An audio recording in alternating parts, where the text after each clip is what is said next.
안녕하세요. 반갑습니다. 오늘은 여러분에게 기획에 대해서 이야기할까 합니다.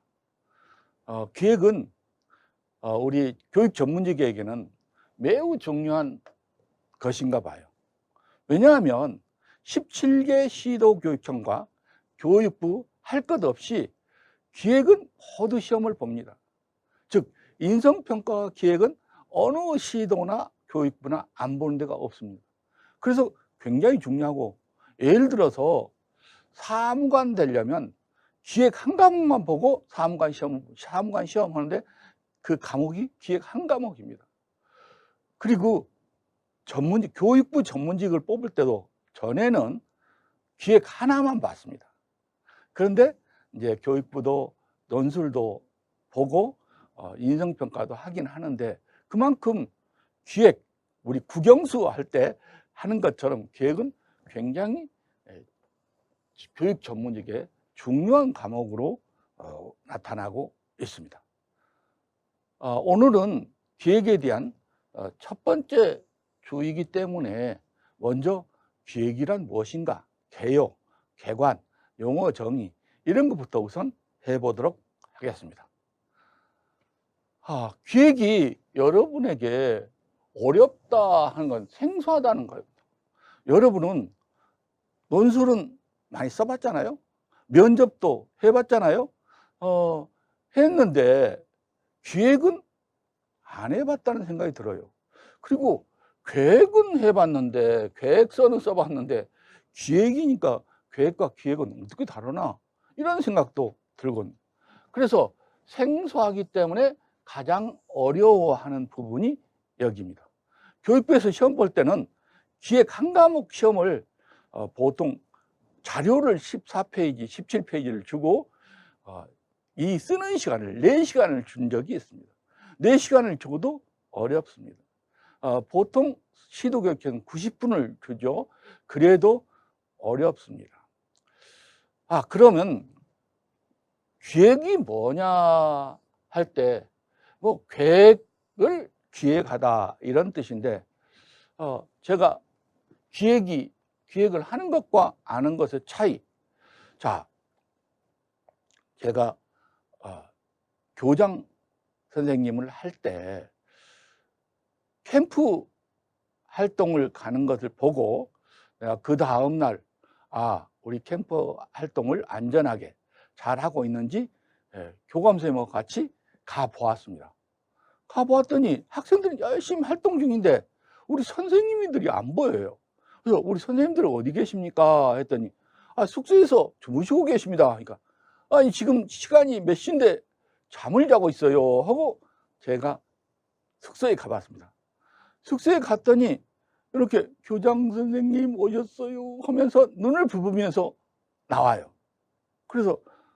그러면서도 교장 선생님 오셨는데 내가 잠자고 있어서 미안해요 이런 표정이 하나도 없이 당연한 듯이 왜 낮잠을 깨입니까 라는 표정이에요.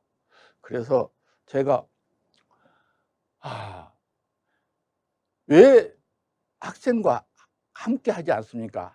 학생과 함께 하는 걸 임장활동이라 합니다.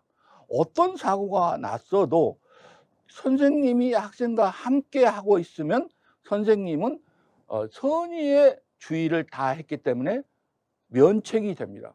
근데 학생이 있는 곳에 선생님이 없으면 사고 나면 그 현장에 없는 선생님, 그 임장활동을 하지 않는 선생님이 전체 책임을 지죠. 심지어 그 돈이 들면 처음에 그 보상비를 사고 나서 돈이 들면 보상비를 교육청에서 해주지만 다시 그 선생님한테 구상권을 청구합니다.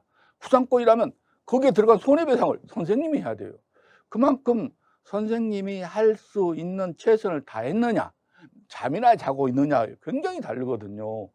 그래서 왜 여기 있습니까 하니까 교관들이 선생님 들어가서 쉬세요 해서 교관 말을 듣고 그랬다. 그래서 선생님, 교관이 선생님 말씀 들으셔야 됩니까? 선생님이 교관 말씀 들으셔야 됩니까? 하니까 말씀도 안 하셔요. 그래서 그렇게 말했다가 가만히 생각해 보니까 아, 이건 선생님들 잘못이 아니라 교장인 나의 잘못이다. 왜냐하면 기획이 잘못됐다. 기획이 잘못됐다. 자, 그래서 그 다음에는 매일 날짜별로, 장소별로, 시간별로 일정을 짠 거에다가 여기에는 3학년 일반 선생님, 여기는 3학년 2반 선생님, 여기는 국어 선생님, 이렇게 해서 몇 시부터 몇 시까지의 활동은 언제나 임장 활동 할 수 있도록 적어놨습니다. 그리고 나서 그 다음에 가보니까 한 분도 안 지킨 분이 안 계셔요. 자기가 맡은 시간, 자기가 주어진 시간은 철저히 보더라고요. 근데 아무나 임장 활동을 열심히 하세요 하면 아무도 안 해버려요. 즉 계획서에 시간, 장소, 업무와 책임을 명기한 것과 명기하지 않는 것은 엄청 차이가 납니다. 그래서 기획이 잘 돼야, 계획이 잘 되어야 잘 돌아가기 때문에 기획을 중시 여긴다는 겁니다. 우리가 흔히 많이 쓰는 학습 과정안을 예를 들면, 학습 과정안이 뭡니까? 교수 학습을 할 때 나는 어떻게 하겠다라고 작성하는 거죠. 그런데 잘된 교수 학습 과정안은 이 교수 학습 과정안만 있으면 아, 이런 수업을 하라고 하고 누구나 할 수 있으면 좋은 학습 과정안입니다. 그런데 어쩌다 나는 그걸 보고 잘 썼는데 남이 볼 때는 어떻게 수업하란 말이야? 이거 모르겠어. 그러면 교수 학습 과정안이 잘 못된 겁니다. 그래서 기획도 그것만 딱 보면 척척척척 움직이면 잘 된 것이고, 이거 보고 이거 뭐야? 잘 모르겠어. 이러면 좋은 기획안이 아닙니다. 기획안은 비일상적입니다. 맨 할 때마다 계속 작성한 게 아니라 사실 교수학습 과정안도 연구 수업이나 특별한 때 작성하지 않습니까? 그리고 캠프 계획서도 매일 운동량 활동을 다 계획서를 세우는 게 아니고 특별한 때, 그러니까 항상 하는 게 아니라 비일상적이다. 그래서 이 자체도 꼭 형식이 정해진 것이 아니다. 대통령 업무 연두 보고서에 나온 게 시초인데, 연두 보고서도 1년에 한 번 하지 매번 대통령한테 보고하지 않습니다. 물론 특별한 일이 있으면 대통령한테 보고하죠. 제가 장학반일 때는 이 보고서 들고 열심히 청와대 가가지고 설명하고 뭐하고 한 기억이 새롭습니다. 자, 그래서 기획이 잘 되어야 되는구나. 좀 생소하지만 잘 봐야겠다라는 생각을 우리가 할 수 있죠. 그래서 기획을 보통 정책 보고서라나 보고서라고 많이 합니다. 아니, 기획과 정책 보고서, 어떤 때는 정책 보고서를 작성하라. 어떤 보고서를 작성해야지? 근데 이 말은 곧 기획을 작성하라는 말하고 같습니다. 왜 그렇게 됐느냐 하면은 노무현 대통령이 날카롭고 하지만 또 성깔도 있지 않습니까? 이렇게 각 부서에서 이제 보고를 받습니다. 교육부는 뭐 하고, 또 기재부는 뭐 하고, 이렇게 행자부는 뭐 하고 보고를 받는데 이렇게 프리젠테이션을 할 거 아니에요, 장관이. 보니까 너무나 다양해서 각양각색에서 어떤 건 알기 쉽게 작성됐고 어떤 것은 뭔 말을 하고 있는 거야, 잘 모르겠어요. 그래서 비서진한테 명령을 내려서, 자, 내년부터는 대통령한테 보고서 할 때 형식을 좀 통일해라. 그래서 보고서가 좀 질을 높여라 라고 명령을 내려서 이 명령을 받은 비서실에서 이제 편찬을 했습니다.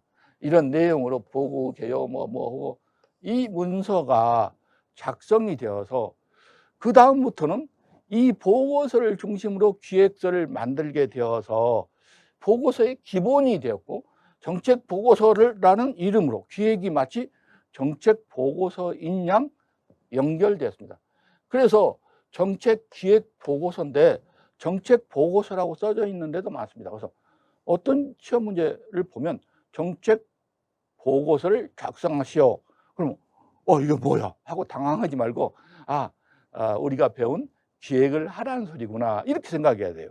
얼른 볼 때 정책 보고서 좀 기획 그렇게 연결되지 않잖아요. 따지고 보면 대통령 입장에서는 정책을 지금 내가 보고받는 것이고 여러분 입장에서는 정책에 대한 기획을 하는 것입니다. 근데 정책 보고서는 누구 입장? 대통령 입장, 또 보고받는 사람 입장으로 이것을 이름이 붙여지니까 그렇습니다. 나도 정책 보고서가 왜 기획하고 동의어냐 알 수가 없는데 이제 보는 사람이 보고하는 자냐 보고받는 자에 따라서 명칭이 좀 그렇게 됐다는 것입니다. 그래서 여러분에게 이제 이 보고서를 파일로 붙여서 드렸습니다. 근데 이 보고서 양이 방대합니다. 방대하기 때문에 내가 이것을 가지고 일일이 여러분한테 강의를 하다 보면 시간이 너무 가서 내 강의를 들으면서 이 전체 내용을 읽으면 여기서부터 정책 보고서 원조 여기서부터 시작하는구나. 여기를 잘 읽어. 지금까지도 노무현 대통령이 2005년에 작성한 건데 지금까지도 이게 하나의 원조가 되어 있으니까 이 글을 좀 잘 읽어보시면 되겠습니다. 어디에 있다고요? 자료실에 실려 있습니다. 자, 그러면 기획이 도대체 무엇이냐?